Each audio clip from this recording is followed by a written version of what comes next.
Welcome to study watch. Study watch में आपका स्वागत है। थर्ड लेवल, तीसरा तल। ठीक है, लेवल का मतलब यहाँ पर क्या है, इसे हम कह सकते हैं तल। ठीक, तीसरा तल। ये चैप्टर एनसीईआरटी की क्लास 12th की इंग्लिश सप्लीमेंट्री की बुक विस्टास का ये चैप्टर नंबर फर्स्ट है, चैप्टर नंबर 1 है। इसके पहले की जो मेन कोर्स बुक है फ्लैमिंगो, उसका जो पहला चैप्टर है द लास्ट लेसन, उसके फर्स्ट चैप्टर को 3 भागों में बनाकर उसका एक्सप्लेनेशन कर दिया गया है। उसका लिंक डिस्क्रिप्शन में है, वहाँ पर जाकर के आप देख सकते हैं। ठीक है, तो हम बात करते हैं थर्ड लेवल की। ये स्टोरी जैक फिनी द्वारा लिखी गई है। इसके राइटर का नाम है जैक फिनी और इसमें एक 31 वर्षीय पुरुष, एक आदमी होता है जिसका नाम चार्ली होता है। वो आदमी थोड़ा सा साइकोलॉजिकली और मानसिक रूप से थोड़ा सा वो परेशान रहता है। जो उस समय समाज में जो बुराइयां थी, जो समाज में असुरक्षा थी, जो युद्ध का माहौल था, जो डर था, जो चिंता थी, इससे वो थोड़ा सा परेशान था और वो चाहता था कि वो ऐसी जगह चला जाए जहाँ पर ये सारी चीज़ें ना हो। तो इसी कल्पना में वो जिस रेलवे स्टेशन से हमेशा आता जाता रहता है, तो उसे उसी स्टेशन में एक तीसरा लेवल मिलता है। वो स्टेशन होता है 2 लेवल का, ठीक, लेकिन उसे तीसरा लेवल मिलता है और वो जब तीसरे लेवल में जाता है तो वहाँ उसे पुरानी चीज़ें नज़र आती हैं जहाँ पर इस तरह की चीज़ें नहीं होती हैं, पीसफुल माहौल रहता है। तो हम देखेंगे कि ये वहाँ कैसे पहुँचता है, वो क्या हालात है, वो कैसा वातावरण होता है, तो इसके बारे में हम सब देखेंगे। और वो चार्ली कौन है, ठीक, तो हम इसके बारे में लाइन बाय लाइन एक्सप्लेनेशन देखेंगे। तो चलिए शुरू करते हैं।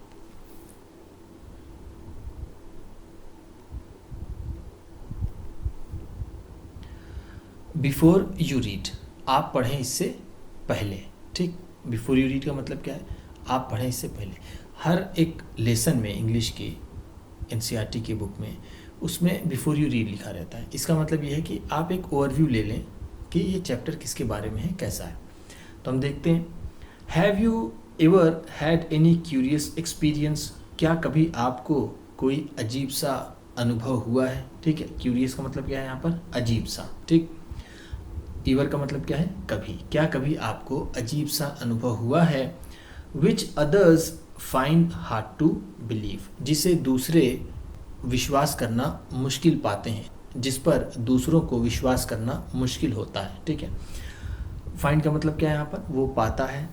अदर्स का मतलब क्या है, दूसरे लोग। ठीक, जो दूसरे लोग हैं वो इस पर विश्वास नहीं कर पाते। ठीक, हार्ड का मतलब जैसे हम जानते हैं मुश्किल। ठीक, क्या कभी आपके जीवन में ऐसा कोई अनुभव आया है जिसको बताने से, जिसको दूसरों को सुनाने से उसे यकीन ना आए। ठीक, क्या कभी आपके साथ ऐसा हुआ है, तो ये चैप्टर उसी के ऊपर है। ठीक है, चलिए आगे देखते हैं। The presidents of the New York Central and the New York, जो प्रेसिडेंट्स हैं, जो अध्यक्ष हैं न्यूयॉर्क सेंट्रल के और न्यूयॉर्क के, New Haven and Hartford railroads, जो प्रेसिडेंट हैं न्यूयॉर्क सेंट्रल के और न्यूयॉर्क के, न्यू हेवन और हार्टफोर्ड रेल रोड्स के, will swear on a stack of, वो कसम खा लेंगे। ठीक है, swear on a stack of का मतलब क्या है, किसी चीज़ की कसम खाना। ठीक, किसी चीज़ की कसम खाना। अब यहाँ पर ये टाइम टेबल है, तो ये टाइम टेबल की ये जो अध्यक्ष हैं वो कसम खा लेंगे। अगर हम यहाँ पर कहते बाइबल, तो ये हो जाएगा बाइबल की कसम। कुरान कहते हैं या फिर गीता कहते हैं या किसी आदमी का नाम रख दें, तो ये हो जाएगा उसकी कसम खाना। तो वहाँ के जो प्रेसिडेंट हैं, अध्यक्ष हैं उस रेलवे बोर्ड के, रेलवे स्टेशन के जो लोग उसकी देखरेख करते हैं, तो वो इस बात के लिए उस समय सारणी की कसम खा लेंगे। किस बात की कसम खा लेंगे, दैट कि देयर आर ओनली 2, कि वहाँ पर सिर्फ 2 रेलवे स्टेशन हैं। ठीक, बट लेकिन आई से देयर आर 3, लेकिन मैं कहता हूँ कि वहाँ पर 3 स्टेशन हैं। ठीक, बिकॉज, क्योंकि I have been on the third level of the Grand Central Station, क्योंकि मैं तीसरे तल तक, जो सेंट्रल ग्रैंड स्टेशन का तीसरा तल है, मैं वहाँ पर गया हूँ। ठीक है, यस, हाँ, I have taken obvious steps, हाँ, मैंने स्पष्ट रूप से, मैंने वहाँ पर कदम रखा है। ठीक है, ऑब्वियस का मतलब क्या है, स्पष्ट, मैंने स्पष्ट रूप से वहाँ पर कदम रखा है। I talk to a psychiatrist friend of mine, मैंने अपने एक मनोवैज्ञानिक दोस्त से बात की। एमंग अदर्स, और दूसरों के साथ, और दूसरे लोगों के साथ मिलकर मैंने अपने दोस्त जो एक साइकेट्रिस्ट है उससे बात की।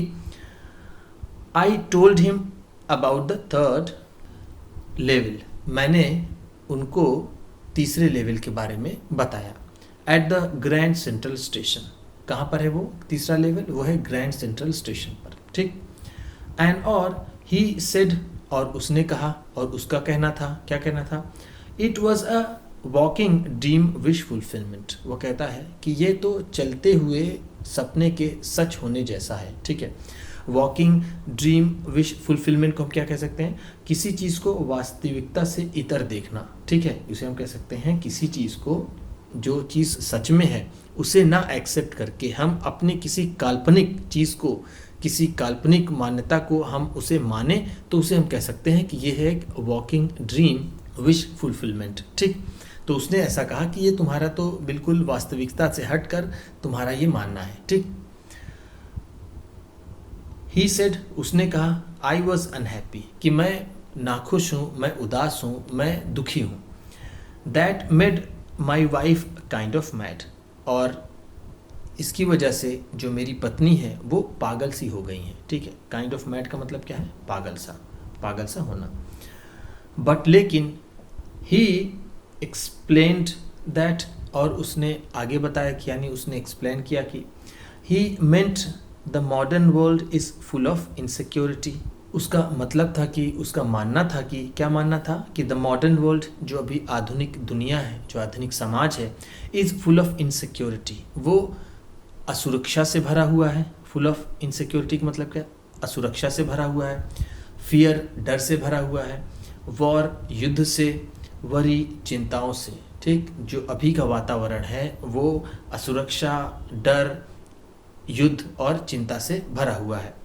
एंड और all the rest of it, और इसी तरह की चीज़ों से, इसी तरह की चीज़ों से वो सब भरा। अब इसी तरह की और चीज़ क्या हो सकती है? हम कह सकते हैं गुस्सा, ठीक है, धोखा, झूठ, इस तरह की चीज़ों से भरा हुआ। एंड और that I just want to escape, जिससे मैं सिर्फ बचना चाहता हूँ। स्केप का मतलब क्या है? बचना, ठीक। जो मेरा दोस्त था उसने कहा कि ये जो दुनिया है वो अभी अच्छी नहीं है, यहाँ पर चिंता है, यहाँ पर दुख है, और आप इसी से बचने के लिए आप ऐसा सोच रहे हैं, ठीक है। वेल, ठीक है, हु डजंट, ठीक है, लेकिन कौन नहीं बचना चाहेगा, कौन नहीं बचता है? एवरीबडी, सभी। I know wants to escape, मैं जिन्हें भी जानता हूँ सभी बचना चाहते हैं, सभी ऐसी स्थिति से बाहर निकलना चाहते हैं। बट लेकिन they don't wander down into any third level at grand Central station, लेकिन इनमें से कोई भी भटकते हुए ग्रैंड सेंट्रल स्टेशन के तीसरे तल पर नहीं चला जाता, ठीक। सभी लोग हैं जिन्हें चिंता, युद्ध, लड़ाई और असुरक्षा पसंद नहीं है, सब बचना चाहते हैं, लेकिन ऐसा कोई नहीं है जो मेरी तरह भटकता हुआ ग्रैंड सेंट्रल स्टेशन के तीसरे तल तक चला जाए, ठीक है। वंडर का मतलब क्या है यहाँ पर? वंडर का मतलब है भटकना या फिर घूमना, ठीक। एक वर्ड रह गया था, जैसे ये है rest of it. Rest of it का मतलब क्या है? इसी तरह की चीज, जैसा मैंने आपको उदाहरण के साथ इसके बारे में बताया, ठीक। चलिए आगे देखते हैं। बट, लेकिन, दैट्स द रीजन, लेकिन यही कारण है। ही सेड, उसने कहा। And my friends all agreed, मेरे दोस्त ने कहा कि यही वो कारण है जिससे हम सभी एग्री हैं, हम सभी सहमत हैं।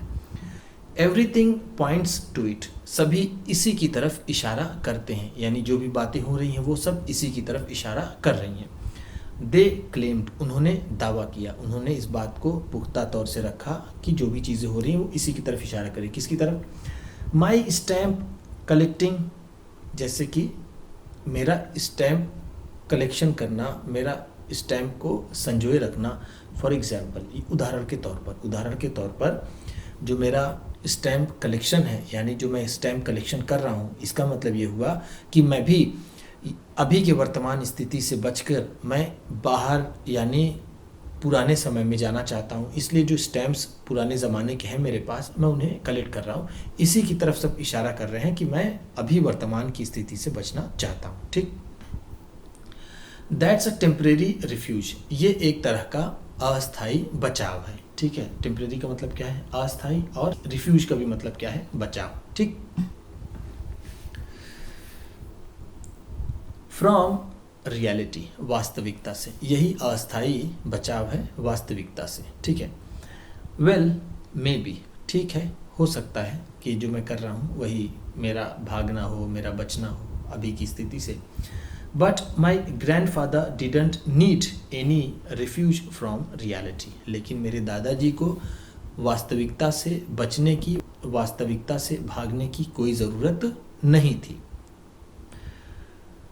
Things were pretty nice and peaceful, उस वक्त की जो चीज़ें थीं वो काफ़ी अच्छी और शांतिपूर्ण थीं। ठीक है, प्रेटी नाइस का मतलब क्या है? हम कह सकते हैं काफ़ी अच्छी, और पीसफुल का मतलब शांतिपूर्ण, क्योंकि उनके समय में जो मेरे ग्रैंड फादर थे, उनके समय में जो चीज़ें थी वो बहुत अच्छी और शांतिपूर्ण थी, इसलिए उन्हें बचने की कोई ज़रूरत नहीं थी। ठीक है, चलिए आगे देखते हैं। इन हिज डेज, उनके दिनों में सारी चीज़ें अच्छी थी। फ्रॉम ऑल आई हियर, जो भी मैंने सुना है। एंड और ही स्टार्टेड माई कलेक्शन, और मेरे ही स्टैम्प कलेक्शन को उन्होंने ही शुरू किया था। It's a nice collection too, ये कलेक्शन भी अच्छा है। Blocks of 4 of practically every US issue, जो भी यूनाइटेड स्टेट्स में जो भी इशू हुआ है, जो भी जारी किया गया है, लगभग वो सब कुछ। ठीक है, प्रैक्टिकली का मतलब क्या है? लगभग। ठीक है, जितने भी ब्लॉक्स यानी जो भी चीज़ यूएस के पोस्टल डिपार्टमेंट ने जो भी इशू किया था वो लगभग मेरे पास है, ऐसा कहने का मतलब हुआ। First day covers, first day cover भी है। ठीक है, फर्स्ट डे कवर का मतलब क्या है? दिनांक सहित जारी किए गए स्टैम्प, यानी कहने का मतलब ये है कि जिस दिन वो स्टैम्प जारी हुआ उसको लेकर के अगर आप उसे अपने एड्रेस पर मेल कर लें, स्टैम्प के साथ एक लिफाफा बना करके, उसके अंदर चाहे आप कुछ भी रखते हैं, चाहे खाली रखें, चाहे सादा कागज़ रखें, कुछ भी रखें, उसको आप अपने एड्रेस में मंगा लें, तो इससे क्या होता है कि जिस दिन वो स्टैम्प जारी होगा और उस पर पोस्ट ऑफिस की मुहर लगी होगी, तारीख होगी, तो इससे आपको पता रहेगा हमेशा के लिए कि ये उसी दिन जारी हुआ था। तो इसी के लिए यहाँ पर ये कहा जा रहा है कि फर्स्ट डे कवर है मेरे पास। ठीक, एंड सो ऑन, और इसी तरह की चीज़ें हैं। President Roosevelt collected stamps too, और जो प्रेसिडेंट रूजवेल्ट थे उन्हें भी स्टैम्प कलेक्शन का शौक था। यू नो, आपको पता ही है। ठीक, चलिए आगे देखते हैं। एनीवे, छोड़ो इन बातों को। ठीक है, here's what happen at Grand Central, यहाँ पर जो हुआ वो सुनो, जो हुआ ग्रैंड सेंट्रल स्टेशन पर जो हुआ, अब उसकी बात करते हैं। वन नाइट, एक रात, लास्ट समर, पिछली समर को एक रात, I worked late at the office, मैंने ऑफिस में देर तक काम किया। आई वॉज इन अ हरी, मैं जल्दी में था। इन अ हरी का मतलब क्या है? जल्दी में, मैं जल्दी में था। To get uptown to my apartment, कि मैं जल्दी से टाउन में अपने कमरे में पहुंच जाऊं। अपार्टमेंट का मतलब क्या है? या इसे हम कह सकते हैं यहाँ पर कमरा। ठीक, सो इसलिए I decided to take the subway from Grand Central, इसीलिए मैंने सबवे लेने का फैसला किया ग्रैंड सेंट्रल से। ठीक, बिकॉज, क्योंकि it's faster than the bus, क्योंकि ये बस से तेज़ है, मैं जल्दी पहुंच जाऊंगा अगर मैं सबवे से जाऊंगा। तो सबवे कहते हैं जो ब्रिज, जो सड़क होती है ऊपर और नीचे जाने का, जो सड़क पार करने का जो रास्ता बना होता है उसे सबवे कहते हैं। तो वो सोचता है कि मैं अगर सबवे से जाऊंगा तो जल्दी घर पहुंच जाऊंगा। ठीक, चलिए आगे देखते हैं। नाउ, अब, आई डोंट नो, मुझे पता नहीं था, why this should have happen to me, कि आखिर ऐसा मेरे साथ क्यों हुआ, ये मुझे नहीं पता कि ये आखिर मेरे साथ क्यों हुआ। I am just an ordinary guy, मैं एक साधारण सा आदमी हूँ। ऑर्डिनरी का मतलब क्या है? साधारण, मैं एक साधारण सा आदमी हूँ। नेम चार्ली, जिसका नाम चार्ली है। 31 ईयर्स, 31 वर्ष, ओल्ड, 31 वर्ष का। मैं एक साधारण सा आदमी हूँ जिसकी उम्र एक है और नाम चार्ली है। एंड और I was wearing a tan gabardine suit, और मैंने एक टैंग कलर का गैबाडाइन सूट पहन रखा था। ठीक है, टैन का मतलब क्या है? टैन येलोइश ब्राउन जो कलर होता है, जैसे सूरज की रोशनी जहाँ पड़े आप देखें तो उस तरह से जो पीलापन आता है तो उसी को बोलते हैं टैन। ठीक है, तो उस तरह का उन्होंने गैबाडाइन पहने। गैबाडाइन एक ओवरकोट जैसा होता है, रेन कोट जैसा होता है, तो उसे उन्होंने पहन रखा था। And a straw hat with a fancy band, और एक फैशनेबल बैंड के साथ बंधी हुई मैंने एक स्ट्रॉ हैट पहन रखी थी। स्ट्रॉ हैट आपने देखा होगा, जो बांस जैसे इन सब चीज़ों से बनी जो हैट होती है, यानी लकड़ियों से बनी, तो उसी को बोलते हैं स्ट्रॉ हैट। और इसने फैंसी का मतलब है फैशनेबल। ठीक है, फैशनेबल हैट पहन रखी थी।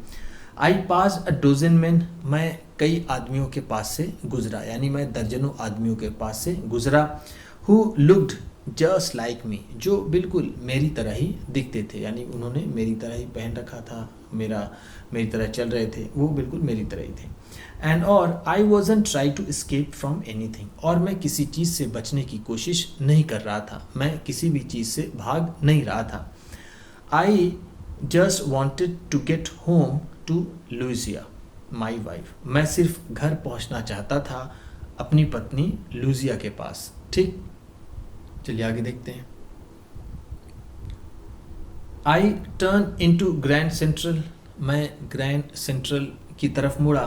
From Vanderbilt Avenue, Vanderbilt Avenue से मैं ग्रैंड सेंट्रल की तरफ मुड़ा। एंड और वेंट डाउन द स्टेप्स, और सीढ़ियों से होता हुआ नीचे गया। टू द फर्स्ट लेवल, पहले तल पर। वेयर, जहाँ पर यू टेक ट्रेन्स, जहाँ पर आप ट्रेन्स लेते हैं, यानी जहाँ पर आप रेलगाड़ी पर चढ़ते हैं। लाइक द 20th सेंचुरी, जैसे 20वीं शताब्दी की तरह। ठीक, देन फिर I walk down another flight, फिर मैं दूसरे फ्लाइट पर गया, यानी एक तरह से ये फ्लाइट का मतलब क्या है यहाँ पर? चढ़ान। ठीक है, मैं दूसरे चढ़ान की तरफ गया। टू द सेकेंड लेवल, दूसरे तल पर, दूसरा तल था, मैं उसकी तरफ गया। Where the suburban trains leave from, जहाँ से सबर्बन ट्रेन छूटती थी, यानी जो मेन शहर से जो बाहर जाने का ट्रांसपोर्ट था, जो ट्रेन जाती थी, वहाँ पर फिर मैं गया। ठीक है, सबर्बन का मतलब होता है जो शहर के, मेन सिटी के जो आसपास जो छोटे टाउन होते हैं, छोटी जगह होती है, उसे कहते हैं। ठीक है, डग्ड इनटू एन आर्क डोरवे, मैं बच करके, सिर झुका करके एक आर्क डोरवे से निकला। ठीक है, डग का मतलब क्या है यहाँ पर? सिर झुका कर निकला। आर्क डोरवे, ठीक है, इस तरह का कोई दरवाज़ा था और उसकी हाइट थोड़ा ज़्यादा रही होगी, इसलिए वो सर झुका करके वहाँ से निकला। ठीक है, हेडिंग फॉर द सबवे, वो सबवे की ओर बढ़ा। हेडिंग का मतलब क्या है? बढ़ा। फॉर द सबवे, सबवे के लिए, सबवे की तरफ वो बढ़ा। एंड गॉट लॉस्ट, और मैं खो गया। दैट्स ईजी टू डू, ऐसा करना आसान था। I have been in and out of Grand Central hundreds of time, मैं कितनी बार, मैं सैकड़ों बार सेंट्रल स्टेशन में आया और गया हूँगा। ठीक, यानी मैं हमेशा आता जाता रहा हूँ, ऐसा हम इसे कह सकते हैं। बट लेकिन I am always bumping into new doorways, लेकिन मैं एक नए तरह के दरवाजे से टकरा जाता था। बम्पिंग का मतलब यहाँ पर क्या है? टकराना। ठीक, एंड स्टेयर्स, और सीढ़ियों से, एंड कॉरिडोर, और गलियारों से, यानी कहने का मतलब ये है जब भी मैं इधर से आता था तो मुझे कुछ नई चीज़ें, जैसे ये स्टेयर्स है, सीढ़ियाँ हैं, ठीक है, डोरवे जो दरवाजे हैं, और जो कॉरिडोर्स हैं, और जो गलियारे हैं, उससे मेरा सामना हो जाता था। वंस, एक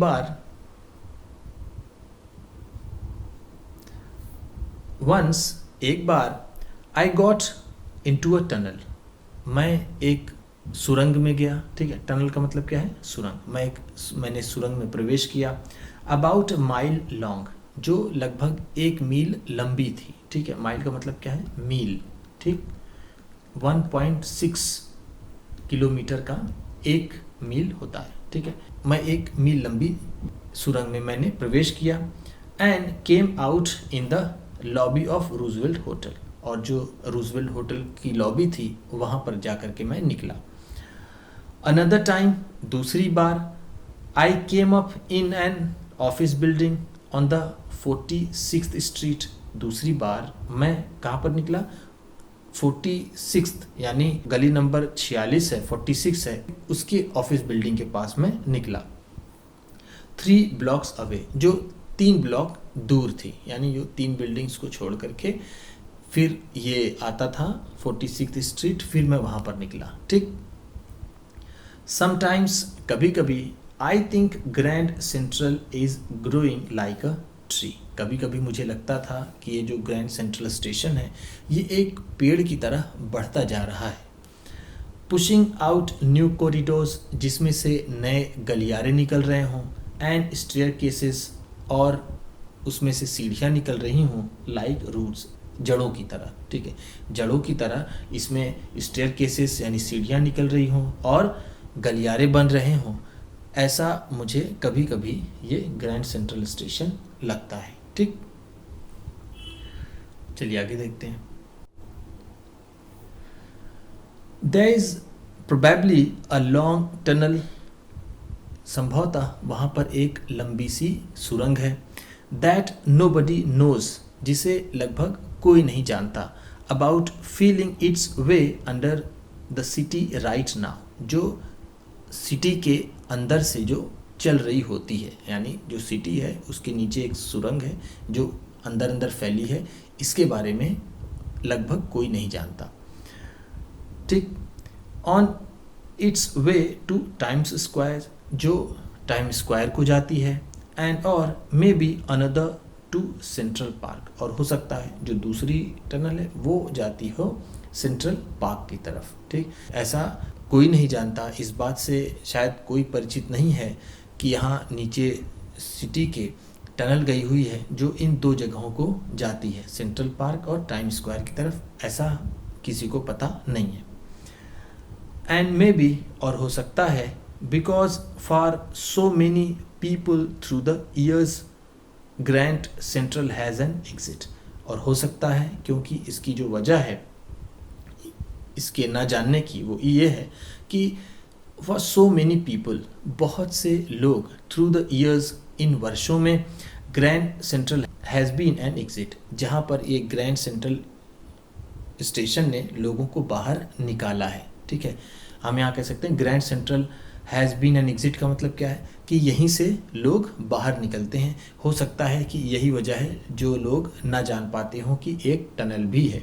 ठीक, क्योंकि लोग यहीं से निकल जाते हैं सेंट्रल से ही और कहीं जाते नहीं हैं। ठीक है, अ वे ऑफ एस्केप, बचने की प्रयास में, बचने के एक तरीके की तरह। ठीक है, कि वो लोग आते हैं और इधर ही से वो लोग निकल जाते हैं और वो ज़्यादा सोचते विचारते नहीं हैं। ठीक, may be that's how the tunnel I got into, हो सकता है इसी तरह मेरा भी सामना इस टनल से हुआ, इस सुरंग से हुआ। बट लेकिन, I never told my psychiatrist friend, लेकिन मैंने अपने दोस्त जो एक मनोचिकित्सक है, मनोवैज्ञानिक है, अबाउट दैट आइडिया, इस विचार के बारे में मैंने उसे नहीं बताया। जो मेरा दोस्त है, जो साइकेट्रिस्ट है, उसको मैंने इसके बारे में नहीं बताया कि ऐसी कोई चीज़ है। ठीक, कि जो सिटी के नीचे से जाती है और वो सेंट्रल पार्क और टाइम स्क्वायर की तरफ जाकर मिलती है। ठीक, चलिए आगे देखते हैं।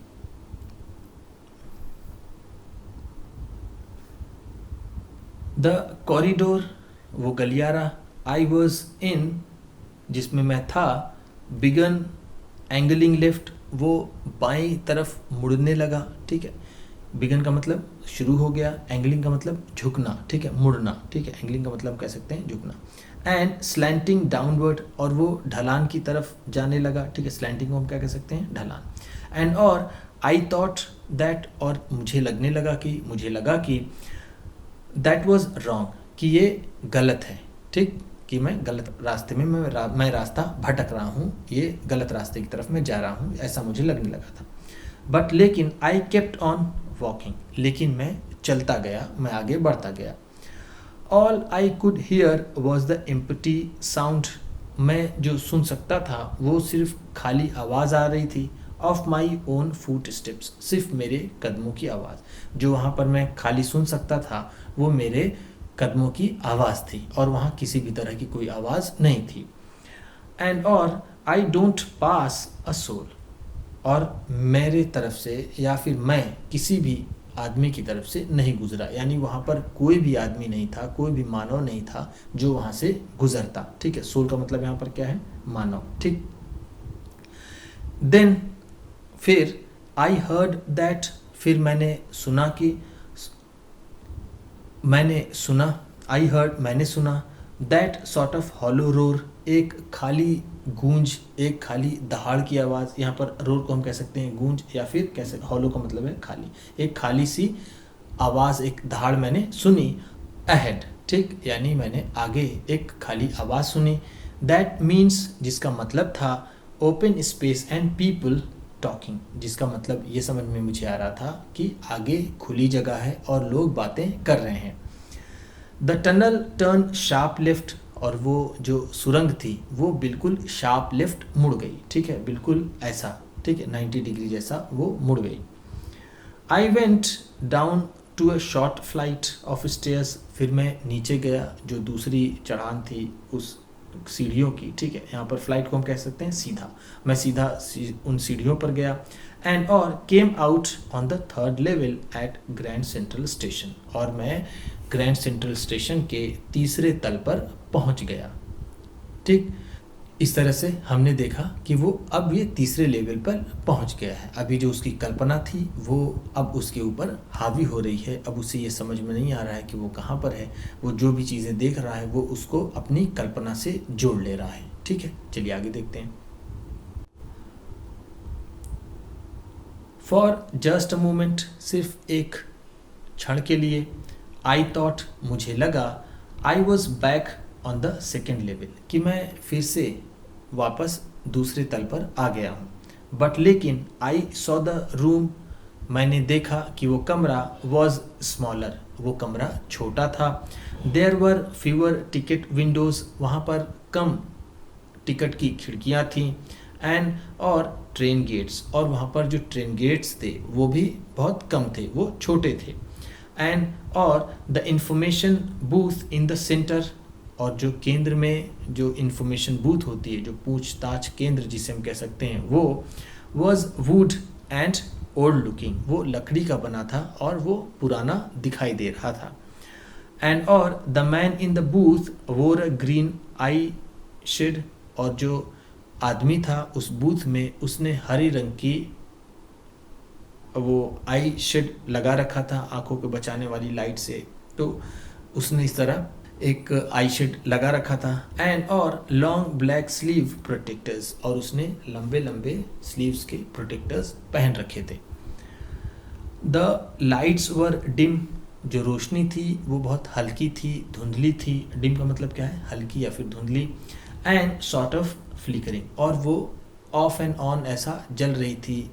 ठीक, एक बार जले एक बार बुझे, यानी एक कांस्टेंट लाइट नहीं आ रही थी। ठीक, ऐसा हम इसे कह सकते हैं। फ्लिकरिंग का मतलब यहाँ पर क्या है? रुक रुक कर जलने वाली। ऐसे तो फ्लिकर का मतलब होता है चेंज, लेकिन यहाँ हम उसे कह सकते हैं कि जैसे अगर कोई लैंप जल रही हो, अगर उसमें हवा लगती है तो रोशनी उसकी कम हो जाती है, अगर हवा चलना बंद हो जाती है तो फिर से एक कांस्टेंट रोशनी वो देना शुरू कर देती। तो इसी तरह से वो था।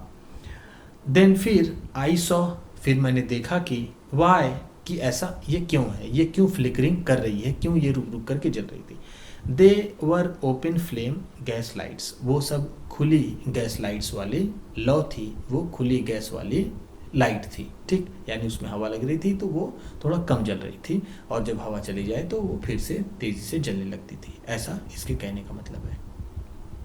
ठीक है, तो इस तरह से हमने देखा कि अब वो प्रवेश कर चुका है, अब उसकी जो कल्पनाएं हैं अब वो उड़ान लेने लगी हैं। अब उसे ये समझ में नहीं आ रहा है कि वो सेकंड लेवल पर है, थर्ड लेवल पर है, और ये जो चीज़ें हैं ये अब उसे बिल्कुल वास्तविक नज़र आने लग रही हैं। जो सारी चीज़ें हैं, जो उसके आंखों के सामने जो तस्वीरें हैं वो बिल्कुल बदल सी गई हैं। ठीक। तो इस तरह से हम इस वीडियो को यहीं पर रोकते हैं और अगले पार्ट में फिर मिलेंगे। वीडियो अच्छी लगी हो तो लाइक कीजिएगा, आप भी किसी को बताना पढ़ाना चाहते हैं तो शेयर कीजिएगा, चैनल पर नए हैं तो सब्सक्राइब कीजिएगा और बेल आइकन भी ज़रूर दबाइएगा। आपके सब्सक्राइब करने से आपको मिलेगी और अच्छी क्वालिटी की वीडियो और हमें मिलेगा हौसला। Thank you.